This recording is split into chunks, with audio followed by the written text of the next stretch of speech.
الحمد للہ رب العالمین والصلاة والسلام علی سید الانبیاء والمرسلین اما بعد۔ میرے محترم بھائیو، عیدین کے دن نوافل سے کیوں منع فرمایا ہے؟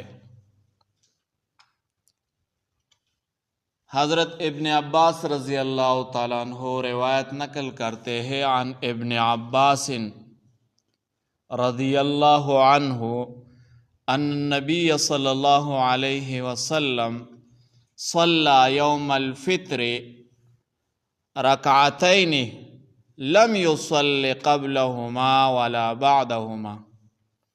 حضرت ابن عباس رضی اللہ تعالیٰ عنہ سے روایت ہے کہ رسول اللہ صلی اللہ علیہ وسلم نے عید الفطر کے دن 2 رکعت نماز پڑھی اور اس سے پہلے یا بعد حضور صلی اللہ علیہ وسلم نے کوئی نفلی نماز نہیں پڑھی۔ اب مسئلہ یہ ہے، احناف کے نزدیک عید کی نماز سے پہلے نفل پڑھنا مکروہ ہے، عیدگاہ ہو یا کوئی اور جگہ ہو، اور نماز کے بعد صرف عیدگاہ میں نماز پڑھنا مکروہ ہے، گھر میں مکروہ نہیں ہے۔ عیدین کی نماز سے پہلے تو مطلقاً نوافل مکروہ ہے، اور عید کی نماز کے بعد کا یہ حکم ہے کہ عیدگاہ میں نہ پڑھے، اگر گھر میں آ کر پڑھ لے تو درست ہے۔ دوسرا مسئلہ یہ ہے، عیدین کی نماز سے پہلے فجر کی قضا جائز ہے، مگر گھر میں خفیتاً یعنی پوشیدگی سے پڑھے تاکہ دیکھنے والوں کو بدگمانی نہ ہو۔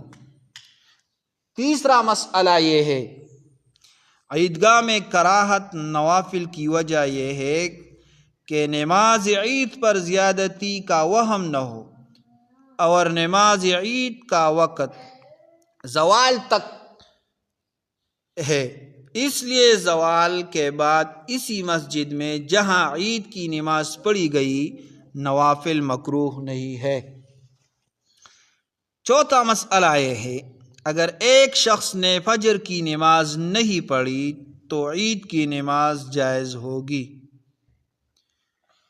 اگر ایک شخص نے فجر کی نماز نہیں پڑھی تو عید کی نماز جائز ہوگی۔ نیز عید کی نماز سے پہلے قضا یعنی فورانی نمازیں پڑھنی جائز ہے، یعنی پڑھنی چاہیے اور پڑھنی جائز ہے، لیکن عید کی نماز کے بعد پڑھنی زیادہ اولا اور بہتر ہے۔ نوافل کی ممانعت کی وجہ کیا ہے؟ وجہ کیا ہے، یعنی عیدین کے دن نماز اشراق و چاش کیوں نہیں پڑھتے؟ ممانعت کی کیا وجہ ہے؟ اس کی وجہ یہ کہ حضور صلی اللہ علیہ وسلم سے اس روز یعنی عیدین کے روز اس نماز کا یعنی نوافل کا پڑھنا ثابت نہیں ہے، اور چاش کی نماز پڑھنے کا نماز عیدین سے واپس کرنے کے بعد پڑھنے میں کچھ حرج نہیں ہے۔ تو یہ مسئلہ ہے، یہ یاد کر لے اور دوسروں کے ساتھ ضرور شیئر کر تاکہ ان لوگوں کو بھی معلوم ہو جائے۔ جزاکم اللہ و احسن الجزاء۔ اللہ جل جلالہ آپ سلامت رکھے۔ جزاکم اللہ۔